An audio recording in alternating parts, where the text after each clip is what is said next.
Peerzadiguda municipal corporation 5వ డివిజన్లో BRS పార్టీకి చెందిన యువ నాయకులు 100 మంది, కాంగ్రెస్ పార్టీ సీనియర్ నాయకులు దేశగొని శ్రీనివాస్ గౌడ్, మాజీ డైరెక్టర్ బోయిన్పల్లి మార్కెట్ కమిటీ వారి ఆధ్వర్యంలో మేడ్చల్ నియోజకవర్గం కాంగ్రెస్ పార్టీ ఇన్ఛార్జ్ తోటకూర వజ్రేష్ యాదవ్ గారు కండువా కప్పి ఆహ్వానించారు. ఈ కార్యక్రమంలో దర్గా దయాకర్ రెడ్డి, మాజీ చైర్మన్ మేడ్చల్ మల్కాజ్గిరి జిల్లా గ్రంథాలయ సంస్థ దుబ్బాక జైహింద్ గౌడ్, పాషం రాజు యాదవ్ గారు తదితరులు పాల్గొన్నారు.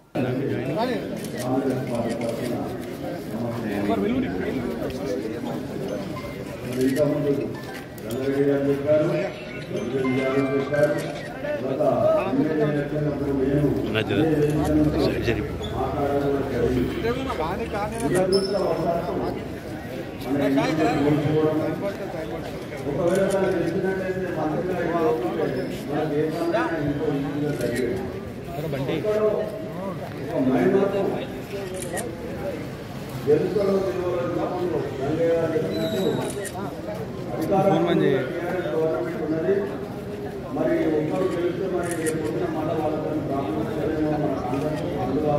మరి ఇక్కడ ఉన్నటువంటి సోదరి మనంతా ఓనర్స్ అంతా మరి వ్యాపారస్తులు రాజకీయ వీళ్ళు పనులు లేదు. మనకు ముందు పాటు మరి కొంచెం భూములు జరిగిన పనులు అధ్యయనం చిన్న ఆశతో ఒక ఓటు పడే దాన్ని వాడటం వల్ల మరి మనం చేయడంతో మనము మన క్యాండిడేట్ రంగయ్య గారు మన గ్రామానికి గెలిస్తే మెడికల్ కాలేజ్ ఈ రాష్ట్రం నుంచి మంత్రిగా ఉండేది మన పక్కనే ఉన్నాడు కంపౌండర్ పక్కన గెలిచినట్టే మనం కూటవేటు సమయంలో వచ్చి మనం పనిచేసే అదృష్టం ఉంటుంది. సరే గతం కదా మరి ఈనాడు మళ్ళీ అదే టీఆర్ఎస్ పార్టీ ప్రభుత్వాన్ని కోల్పోయింది. అదే